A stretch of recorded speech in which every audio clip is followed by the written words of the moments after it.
Is the new United States government working towards a better America, or is it a blueprint for power, money, and ambition? Donald Trump, the president. J.D. Vance, once a vocal critic of Trump and now his vice president. And finally, Elon Musk, the richest man on the planet, completes the trio. Is this the beginning of a new America? With 5 shocking declarations from these 3 men in charge, the America we know is on the brink of changing forever. That covers a lot of territory. The Gulf of America, what a beautiful name. This idea didn't come out of nowhere. Donald Trump took office on January 20th, 2025 and signed Executive Order 14172, which proposed renaming the Gulf of Mexico the Gulf of America, arguing that the body of water directly touches US shores and should reflect the nation's influence. According to him, it's about reclaiming pride and reinforcing America's dominance, not just on land, but even in the names of the waters surrounding it. But why would Trump push for something like this? The answer lies in his broader narrative, a push for what he calls American sovereignty. To his supporters, renaming the Gulf symbolizes more than just a change on the map. It's about taking control, standing strong, and, in the eyes of Trump's supporters, making a clear statement that America's borders, names, and identity are its own to define. Of course, this idea has sparked a wave of reactions. Critics argue that the Gulf of Mexico is not just American, it also borders Mexico and Cuba. The name carries historical significance dating back centuries. Changing it wouldn't just be a matter of national pride, it would be seen as a direct snub to neighboring countries. And there's another layer to this. The global response. International experts have pointed out that bodies of water with shared borders often have names tied to history and geography, not politics. If the US were to push forward with this, it could create tensions with allies and trading partners. It might even set a precedent for other countries to do the same, stirring up a complicated web of international disputes. So, what happens next? As of now, the Gulf of America remains just an idea, a rally cry rather than an official move, but it opens a bigger conversation about how names, symbols, and even maps can become powerful tools in shaping national identity. And here's the real question: is this about a name, or about something much deeper? The battle over how America defines itself in an ever-changing world. But Trump's vision for a new America doesn't stop at renaming bodies of water. It goes deeper, into the very structure of the government itself. Picture yourself scrolling through your phone and suddenly you see the headline, Elon Musk appointed to lead DOGE. At first glance, you might think it's about Dogecoin, the cryptocurrency Musk has famously tweeted about. But no, this DOGE stands for Department of Government Efficiency. Yes, you heard that right. Earlier this year, the US government under President Trump's administration announced the creation of this new department, DOGE, and tapped Elon Musk to run it. And what's going to be the end goal of this department? To cut what they call wasteful spending and streamline how federal agencies operate. Musk believes that they should be using taxpayers' money in areas where it's really needed instead of this wasteful spending. America will go bankrupt. That's why it has to be done. According to Trump and his allies, the US government has become a bloated machine. Too many people doing too little work. Too much money disappearing into bureaucracy. DOGE, they claim, is their way of trimming the fat and making sure every tax dollar is used efficiently. And who better to lead this than Musk, a man known for building rockets, electric cars, and, as some say, dreams of the future, all while keeping a sharp eye on the bottom line? Since stepping into the role, Musk has wasted no time. Reports show he's already pushed for mass layoffs in several federal agencies. His team is also auditing the Department of Defense, raising eyebrows by questioning military spending on certain projects. Musk has said his mission is simple. If it doesn't serve the people, it doesn't deserve the money. But not everyone is cheering. Critics argue that the Department of Government Efficiency could be a smokescreen, a way to weaken agencies that hold political views opposed to the current administration. Some worry this push for efficiency is really about consolidating power, not saving money. And there's another twist. The name. By choosing DOGE, a term tied to Musk's meme-driven online persona, some see this as a way to blur the lines between serious government policy and internet culture. Is it a clever branding move to keep the public engaged, or a distraction from the real work being done behind closed doors? So, what does this mean for the future? For now, DOGE is in full swing, and Musk shows no sign of slowing down. The big question is, will this department truly make the government leaner and more effective? Or is it just another way to shake up the system without real change? But while Musk is focused on cutting government waste, Trump and his vice president, JD Vance, have bigger fish to fry.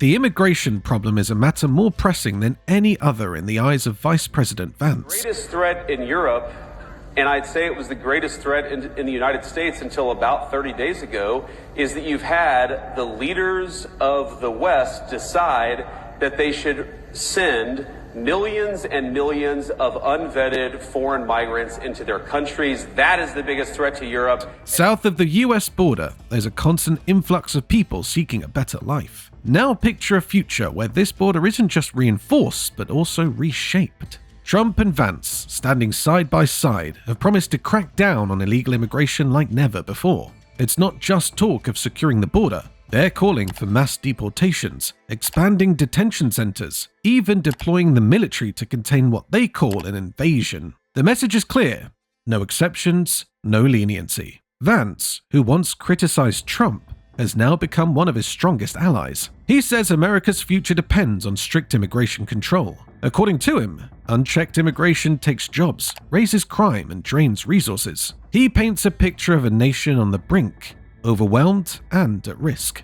For him, these extreme measures aren't just policy, they're a way to save the country. Right now, it's not just about new arrivals at the border. The crackdown extends to those who've lived in the US for years, even decades. Trump and Vance have suggested using government databases to track undocumented immigrants and punishing cities that offer them sanctuary by cutting their funding. Critics warn that this could create a climate of fear, not just for those without papers, but for their families and entire communities. Imagine the ripple effects for an immigrant who left his home to settle here, whose kids are American citizens. They were born and raised here. They play on the local soccer team, speak perfect English, and dream of going to college. But under these new plans, they could be deported, torn away from their family, their businesses shuttered overnight. The immigrants' children would be left behind, forced to either navigate life without their father or move to a country they've never known.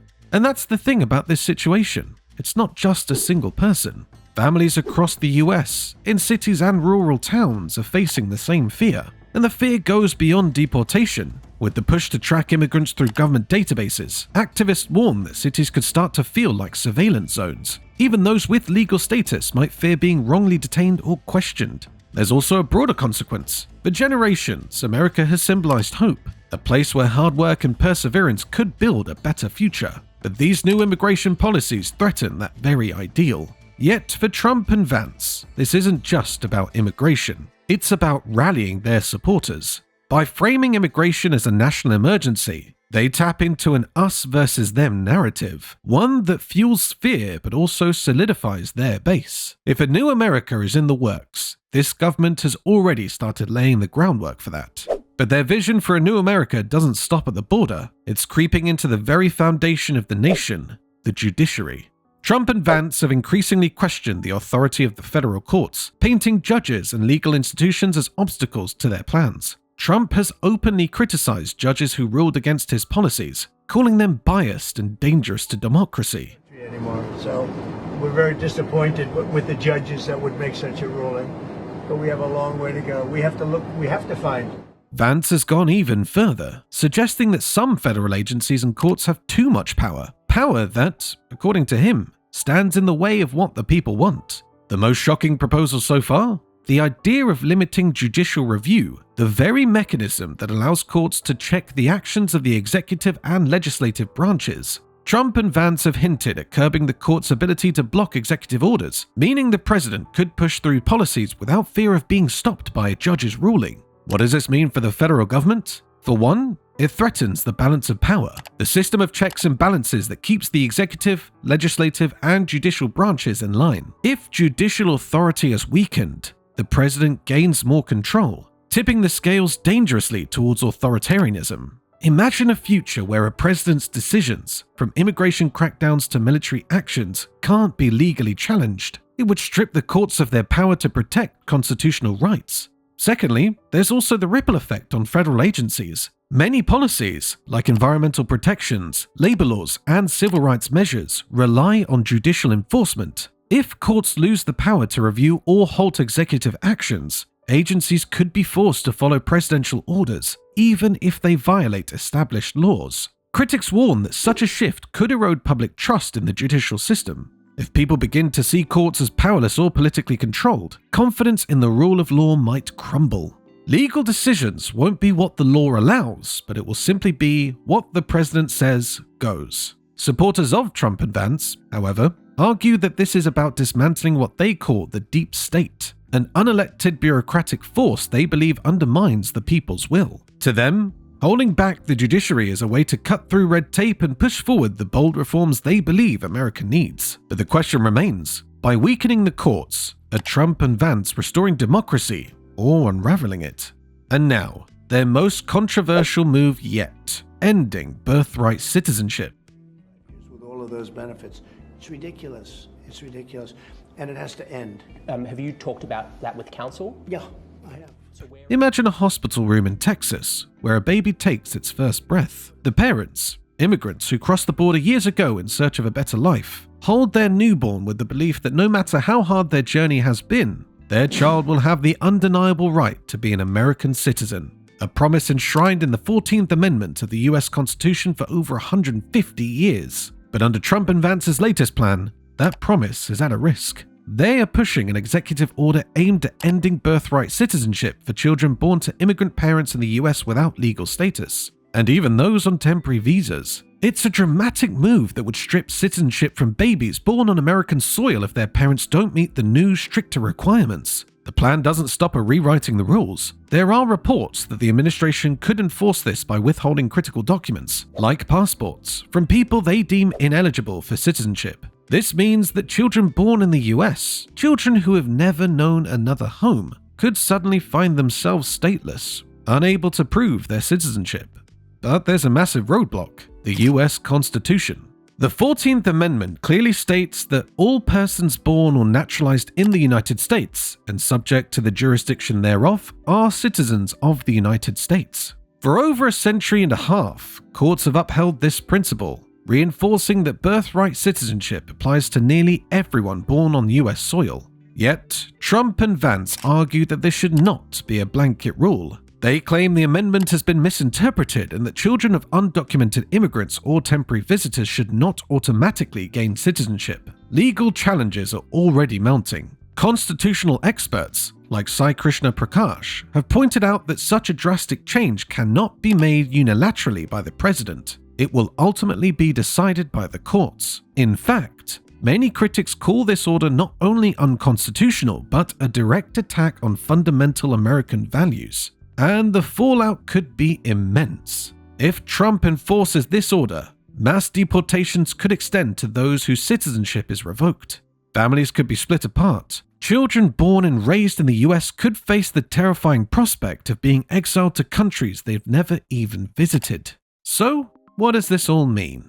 In just a few bold moves, from immigration crackdowns to challenging the judiciary and now rewriting citizenship rules, Trump and Vance are reshaping what they call the new America. Their supporters see this as a brave stand against a broken system. Their critics warn it's a dangerous step towards authoritarianism. But this hardline approach doesn't stop at America's borders. It stretches into the country's foreign policy as well. Under Trump and Vance, the United States is poised to take a more isolationist stance, tightening immigration laws while pushing allies to shoulder more responsibility for global issues. Their rhetoric suggests a shift away from international cooperation, favoring a more America-first agenda. This could strain relations with key partners, especially countries in Latin America, as the administration's immigration policies directly impact their citizens. The end of birthright citizenships might even create diplomatic tensions, with foreign governments questioning the rights and status of their nationals born in the US. The future of America hangs in the balance. Will these radical policies create a stronger, more secure nation? Or will they deepen the cracks of division and fear?